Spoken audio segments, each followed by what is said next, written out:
This is an oak leaf, and this is a leaf of the same oak in 999 fine silver.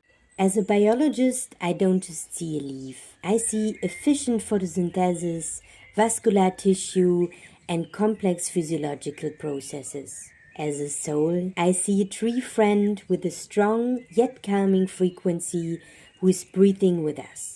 I mostly collect leaves from my garden, but I have some young trees planted by squirrels, which are not allowed to have in the Kleingarten. And the roots are so deep already that I cannot relocate them back into the forest. So I harvest some leaves from time to time.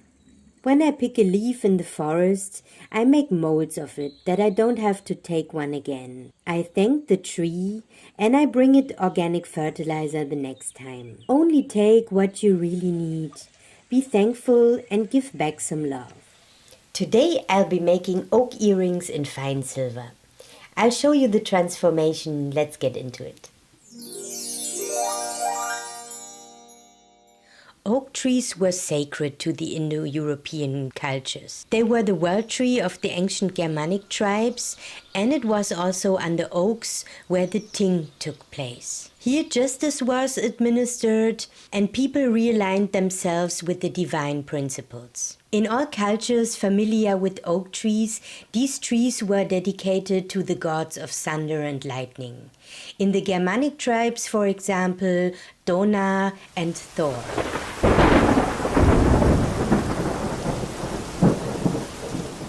Thor's hammer Mjolnir had a handle made of oak wood. In fact, oak trees are very frequently struck by lightning. Science attempts to explain this by the furrowed bark of oaks, which makes them less able to conduct lightning compared to, for example, beech trees. But perhaps there is an ancient wisdom behind it that people in our over-intellectualized world no longer understand. In any case, oak bark has been and continues to be used as a medicine. Depending on the species, the bark contains 7 to 20% of tannins and has astringent, diuretic, antiseptic and antipyretic properties. These qualities make it a highly valuable medicinal plant for both humans and animals. I love connecting with this wonderful tree through my jewelry, plant alchemy in other words. So let's begin.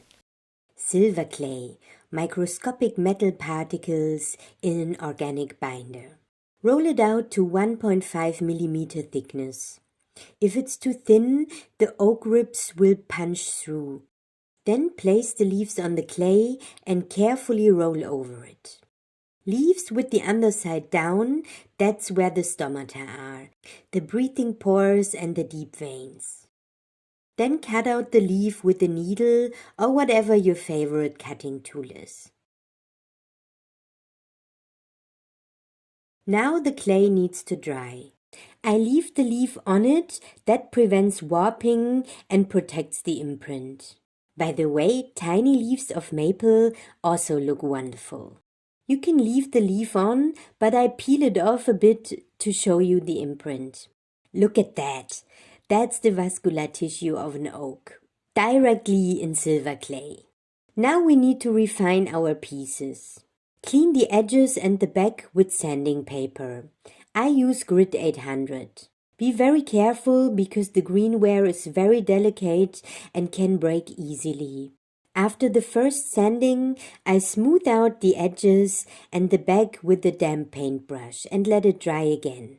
Then I sand again with Grit 1200 and give the shapes an extra smooth finish with another round of damp paintbrush and dry again. Our pieces are ready to be fired. I fire them with a torch for 5 minutes. First, the binder burns away. And afterwards, I start my timer for the 5 minutes and maintain a peachy glow while firing. Here are our matte white pieces of pure 999 silver, sintered and solid after firing. Brushing with the brass brush reveals the silver. I put all pieces in my tumbler to polish them to a nice shiny finish. Now we need to solder on some earring posts, which is a dangerous moment because it can make your pieces melt and die. A fraction of a second too much heat and it's over. I would use easy solder when you do it for the first times. I have cut 1.2 cm ear posts from 20 gauge 950 silver wire. I flux everything with borax. Melt the solder to the ear post first, then heat the piece carefully, and when it's hot enough, attach the ear posts. The solder will flow from the post to the piece. Stop firing, then quench and pickle.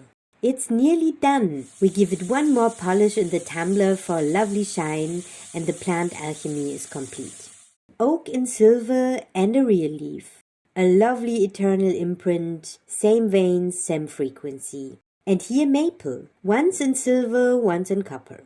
Silver carries lunar energy, while copper carries energy of Venus. Every leaf works and every type of metal clay, so feel free to experiment. Same process, different results. A piece of nature that never fades. Please give me a thumbs up and subscribe if you like my video. More plant alchemy and soul bonds tutorials are coming soon. Thanks for your support and see you next time on Aconitune.